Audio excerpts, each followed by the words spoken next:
खास करी छुआ मानक यही रेसिपीटा बहुत पसंद आसो आ समस्ते प्राय घरे भी आपको बनाऊे आ खाइबा को अति सुआदिया होता है। मोर तो अति प्रिय किंतु आज आम हेल्दी जिनस बनवा। पास्ता साधारण समस्ते भाई था मैदार या जमा भल नुह हेल्थ कि मार्केट रे आपन को अटार जर बाजरार मांडियार सबूर पास्ता आवेलेबल होची आपन बनै परिबे। आज आम बनवा अंडा मसला पास्ता। नमस्कार ओडिया बो रोसई को आपन मानक बहुत बहुत स्वागत। सेथिबा एडी देखंतु प्रेशर कुकर रे मु प्रथमे गोटे कप पानी नेची आ सेथिरे मु एडी गोटे कप पास्ता नेची। आपन जे कोनोसी पास्ता व्यवहार कर परिबे। तापर एडी जेमिति आपणकर पास्ताटा बुड़ी की रहिबो सेमिति आपन एडी पानीटा दे देबे आउ तापर गोटे स्पून तेल देकी आमे मिक्स करनबा। बहुत लोग जानि नथिबे प्रेशर कुकर रे भी पास्ता सिजा जाई पारे बोली समस्त ओपन पैन रे सिजाई थांदी। ओपन पैन रे 15 ରୁ 20 मिनिट समय लागि जायते किंतु प्रेशर कुकर रे मात्र आपन को 5 मिनिट रे आपनकर हेइ जिवो। दीटा हुइसिल मीडियम फ्लेम रे दे देबा। सेपड चुल्ला रे मु प्रेशर कुकर को बसि नेची। ता भितर आमे अन्य सब प्रिपरेशन करनबा।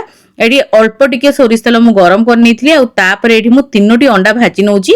जेतु गोटे कप पास्ता नेथली से हिसाब रे मु 3टा अंडा नीची। आपन जदि अंडार क्वांटिटी अधिक करिया चाहउछन्ती आपन आउ 2टी अंडा मध्ये पकेइ परिबे। तो एडी 3टी अंडा देसला परे हल्का लूण दे देबा। अंडा रे जेतिकी दरकार सेतिकी लूण दे देबा आ आर गोटे भुर्जी टाइप रे हमें बने देबा जा फल आपन जले पास्ता रेटा देबे ना खाया को बहुत बढ़िया लागिवो। तो एडी भल भाबरे मु मिक्स कर नउची आ एबे रिसेंटली किछि दिन पूर्व मु मांडिया पास्ता रो रेसिपी शेयर करतली। जदि आपन माने देखि नांदी नियाती डिस्क्रिप्शन चेक करिवे सेठी आपन को मिल जिवो। सेटा मध्ये बहुत हेल्दी होते। आ आज मु जोटा बनैची सेटा होची अट्टार पास्ता जोटा कि मार्केट रे इजीली अवेलेबल। पिला माने तो देखिथिबे पास्ता खाइबे बहुत जिद्दी करथांदी सेमानको बहुत पसंद आस्ते। आपन माने एम्ति हेल्दी पास्ता पिला मानो पय बनै दे परिबे किछि भी असुविधा नै। घरे इजीली बनि जायति आ बहुत हेल्दी जिंस पकेकी आपन बनै परिबे। तो एठी देखनु हमर अंडा हे जायतिला तो मु काढी नेथिली आउ गोटे स्पून तेल गरम करिया देइथिली आ तापर एठी मु किछि रसुण कंचा लंका को चॉप करके ऐड कर दीची। पिला माने जदि लंका खाउनांदी लंकाटा को स्किप कर नेबे। जदि आपण बड़ लोक मानन पय बनौछथि ताले लंकाटा निहाती एबे ऐड करिवे बहुत बडा टेस्ट आसीबो।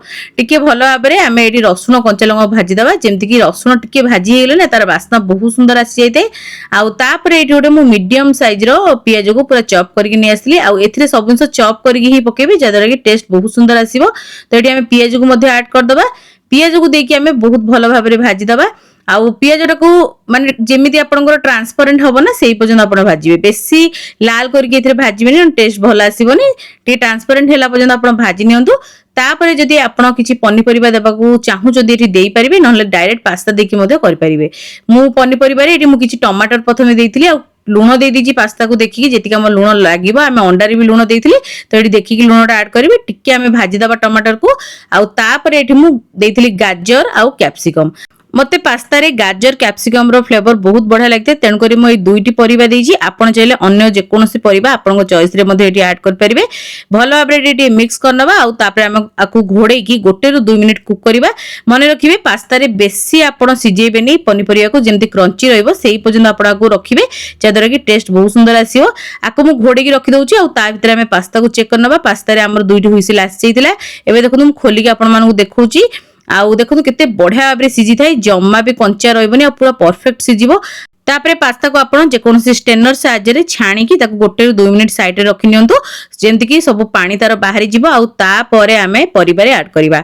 एठी देखंतु हमर पनिपरिया भी हेइ गलानी पूरा क्रंची अछि किंतु पूरा सिझिनी टिके बस मिक्स करनौची। तापरे आमे एठी किछि मसला ऐड करिबा। जेतो आमे मसला पास्ता रेडी करछि तेनु करी हल्का एठी मसला ऐड करथली सब जिंस जेंति कि एठी हळदी गुंड अल्प टिके देइछि काश्मीरी लंका गुंड अल्प टिके देइछि गोलमरच गुंड अल्प टिके देइछि।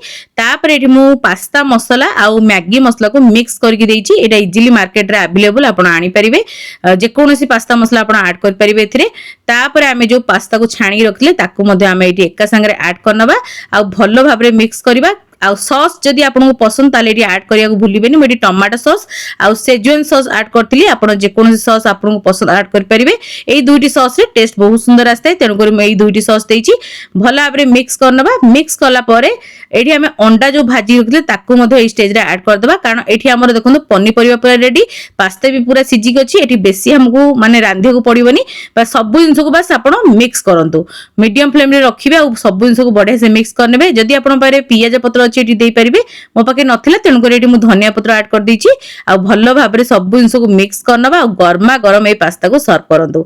एटा पूरा देसी स्टाइल पास्ता किंतु खाया को पूरा जबरदस्त लागिते। पिला मान को बहुत पसंद आसीबो बड़ लोक मान को भी बहुत बहुत पसंद आसीबो जदी केबे ट्राई करनांदी मो स्टाइल रे थरे ट्राई करिवे आ केमती लागिला आपण मानकू कमेंट सेक्शन में लिखिया को जम्मा भी भूलिबेनी जदी ओडिया बोर छोट रेसिपी टी आपण मानकू भल लागि थाए निहाती एबे ओडे लाइक करिवे शेयर करिवे चैनल रे जदी नुवा देखुचंदी सब्सक्राइब करिया को बिल्कुल भी भूलिबेनी जदी फेसबुक पेज रे देखुचंदी निहाती एबे पेज को फॉलो करिवे लाइक शेयर देबे कमेंट माध्यम रे आपण मतामत को निहाती भाबे शेयर करिवे जदि ए जाए आपण माने मोर इंस्टाग्राम पेज को फॉलो करना निहाती भाबे फॉलो करना सेठी मध्ये आपण मान पे बहुत ही बढ़िया बढ़िया जिंस पोस्ट करते जदि किछि नुवा रेसिपी देखिया को चाहउछथि कमेंट रे लिखिया को जम्मा भी भूलिबेनी आगु को ओडिया बहु एमती बहुत सारा बढ़िया बढ़िया रेसिपी सब नेके आसीबो त आज पई एति की बाय बाय।